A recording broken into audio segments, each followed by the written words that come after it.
Our goal is actually to make improvements to search that just answer the user's information need, get them to their answer faster and faster, so that there's almost a seamless connection between their thoughts and their information needs and the search results that they find.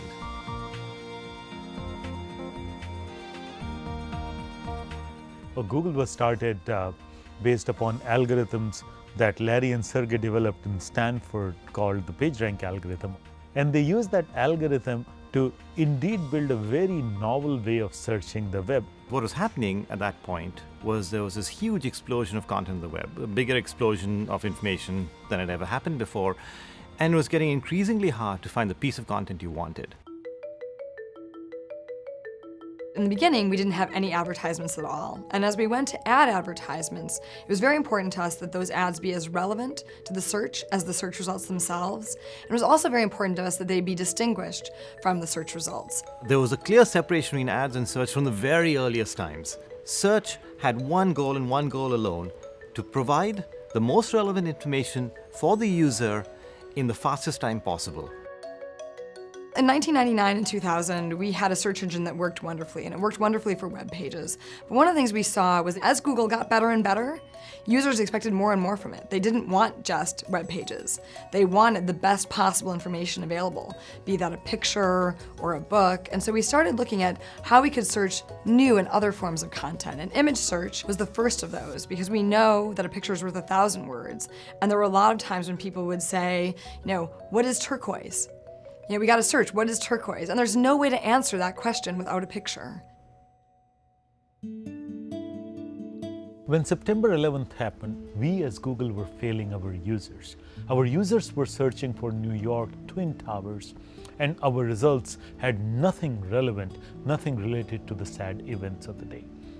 Because our index was crawled a month earlier, and of course there was no news in that index. So we placed links to all the news organizations like CNN right on our front page saying, please visit those sites to get the news of the day because our search is failing you. My friend Krishna and I were attending a conference at the time, and Krishna started thinking about the problem, saying if we could crawl news quickly and we can provide multiple points of view about the same story to our users, wouldn't it be amazing? That was the birth of Google News specialized search service. Well, in 2002, one of the trends we started to see was that the web had become a lot more rich. More images, more video, different kinds of content. And we started to realize that our users expected Google to be able to find something if it existed on the web.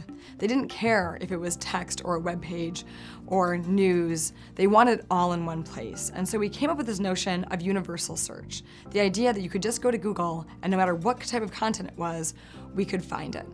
One of the challenges that came up in universal search is that we were really comparing apples and oranges. You can imagine these apples are web pages, and you can imagine an orange would be an image. When we look at ranking images, we know what the aspect ratio of an image is. How big is the image? How many pixels this image is? Is it a black and white image or a colored image? And all these signals are only relevant to images, but are not relevant to web pages. And that's why universal search was such a hard task when we did it, because the science was not fully developed. We basically ended up putting things either on the top of the page, on the bottom of the page, or somewhere in the middle, because we didn't have a finer grained way of looking at the relevance, especially across different media types. And over the years, we developed our science tremendously. And today we are beginning to place several kinds of information in multiple positions on a result page as our algorithms get better and better. Our goal is to make it so that the improvement we make is so much what you wanted and fits so cleanly into the flow of what you're looking for that you almost don't notice that it's happened. And looking back at it, it seems obvious that that's the way it should have always been in the first place. When you do need a specific bit of information, Google tries to provide you exactly that using our quick answers. For example, take sports scores. You kind of want to know what the score is right now.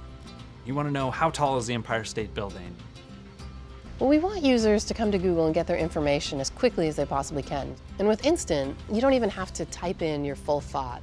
You don't have to hit enter. You can type in something like bike H, and we'll just show you the results right there before you've even finished your thoughts. We are pushing the boundaries of how you actually fundamentally interact with the search engine itself. With search by image, you can actually use that image as an input for the search. The truth is that our users need much more complex answers. My dream has always been to build the Star Trek computer, and in my ideal world, I would be able to walk up to a computer and say, hey, what is the best time for me to sow seeds in India, given that monsoon was early this year? And once we can answer that question, which we don't today, people will be looking for answers to even more complex questions. These are all genuine information needs, genuine questions that if we, Google, can answer, our users would become more knowledgeable and they would be more satisfied in their quest for knowledge.